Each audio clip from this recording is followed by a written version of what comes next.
Hello, it is Jessica Weaver, founder of The Wealth Boutique, bringing to you what are some of these strategies of the uber wealthy, high net worth individuals and families. And these families, when there's a strategy that works, they make sure the next generation knows about it and get involved. And that is something that every family can do. It does not matter how much wealth you have.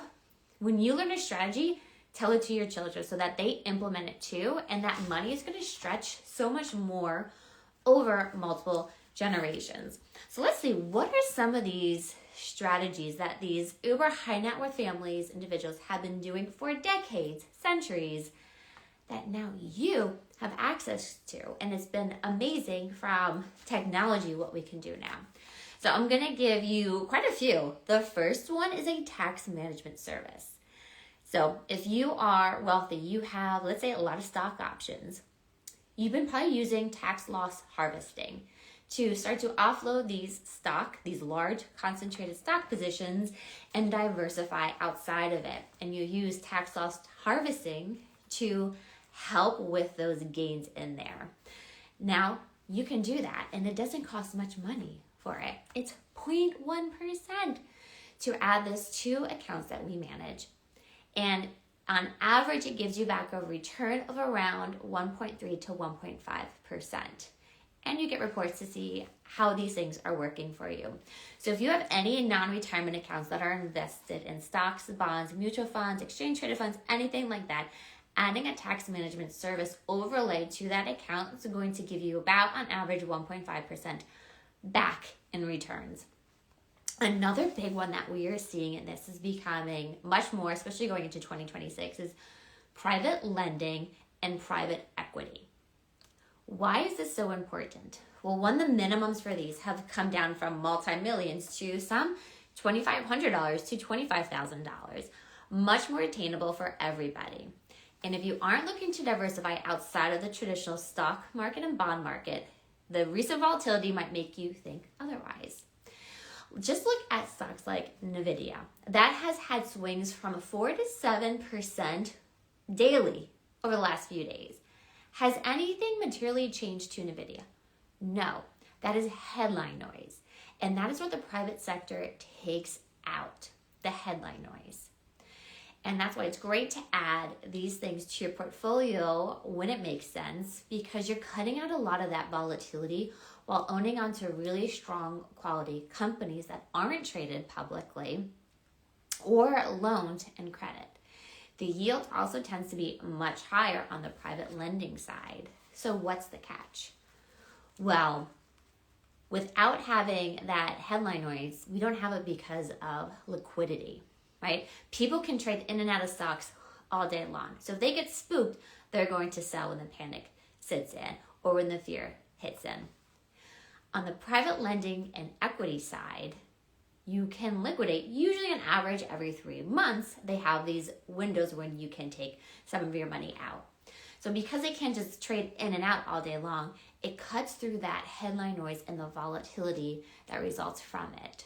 So liquidity means volatility. There's going to be volatility no matter what happens. So private lending and equity can be really strong additions to help diversify outside of these traditional stock and bond positions.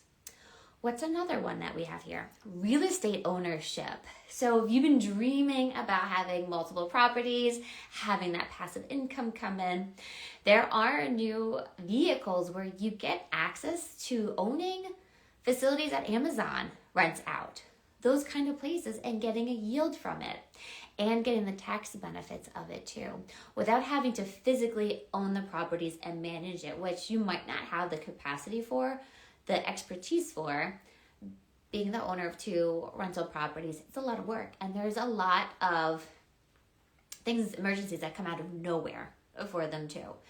So that's another way that you can get access to real estate with minimum investments from a few $1,000s, $25,000 as well. So if you've been dreaming about real estate ownership and the tax benefits, the passive income, and the step up in cost basis when you pass away, this is a great idea for you. Another one are collateral accounts. There are ways where if you have a non-retirement account that is invested where you can loan yourself money from that account. You'll pay interest on it, but you become your own bank, and it gives you a lot of flexibility from when you want to pay it off, creating your own payment plan schedule, and having, it's almost like a line of credit against investments, not your house, but your investment account. So collateral accounts is another strategy that the high net worth do. They rather loan themselves the money than having to go to a bank. Let's see here. Long-term care coverage can be very expensive. I was just meeting with a new client, and she couldn't afford what the kind of plan of care that she might need. She has a very high risk of needing long-term care in the future. So there are new investments, very innovative strategies where you are leveraging your assets. So you're allowing the insurance company to pay for that long-term care risk. So $100,000 goes in, and they will either double or triple your money if you need long-term care. And in the meantime, you can use that money to live off of if you need to, or it can go to a loved one as well. The biggest risk that we've seen to retirees and retirement, one, long-term care costs. They are astronomical. And two, taxes, also astronomical when you are retired. So what are ways that we can also help with taxes and help pay for long-term care? These are the kind of vehicles we're talking about. Estate planning. Usually people are like, I don't have that much of an estate. If you own a house, a car, a bank account, you have an estate right there. What are ways that we can have a legal binding document for your estate plan? And then also mapping out what will be taxed to my beneficiaries, what won't be taxed to my beneficiaries. What's the best way, which assets are the best to leave to my beneficiaries? We do this asset map and the taxation. So see, what can we do to reposition assets into a better account tax-wise for you and your next of kin, your children, grandchildren as well. We are running a friends and family discount for November, December for estate plans. So you get $300 off. So it's usually around $1,800. It would be $1,500. DM me if you're interested to take advantage. We have limited spots for it. We have a partnership with a company with attorneys in every state. So it doesn't matter what state you are in. We can probably help you get this situated. But then it's funding of the estate and mapping out which assets should go through the will, trust, beneficiary designations, and what are the tax consequences for each of those. The last strategy that used to be only available to uber wealthy, high net worth, donor advised funds, another tax strategy. So if you felt this need to give back, and I'll give you an example of one of our clients, Anna. She was the first to go to college. She was from an immigrant family, the first to go to pharmacy school. And despite having a really successful career and earning stock options and bonuses, she found herself struggling with paycheck to paycheck, in debt, and having these large sums of money coming to her through stock options and bonuses. She wanted to make the most of this money. So we took a step back and built her full-fledged financial system. Not just a cash flow system, but everything. We are really excited because she has been working through this system and achieving her goals, paying off the debt.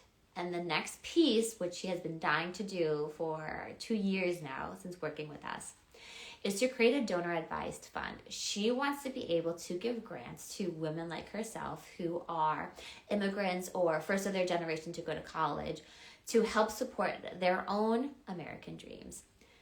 She wouldn't have been able to make it through college, paying for it herself, if she didn't herself receive these kinds of grants. So she wants to now be in a position to give back. These donor advised funds used to have minimums of $100,000, $150,000, and now they're down to $10,000. So for Anna, we're meeting in a few weeks and we're going to start one with $10,000, and she gets a tax break on that $10,000. She gets to dictate how it gets invested. We'll put a plan together for the investments. Then throughout the year and years to come, she gets to pick different, they have to be qualified charities to donate the money to.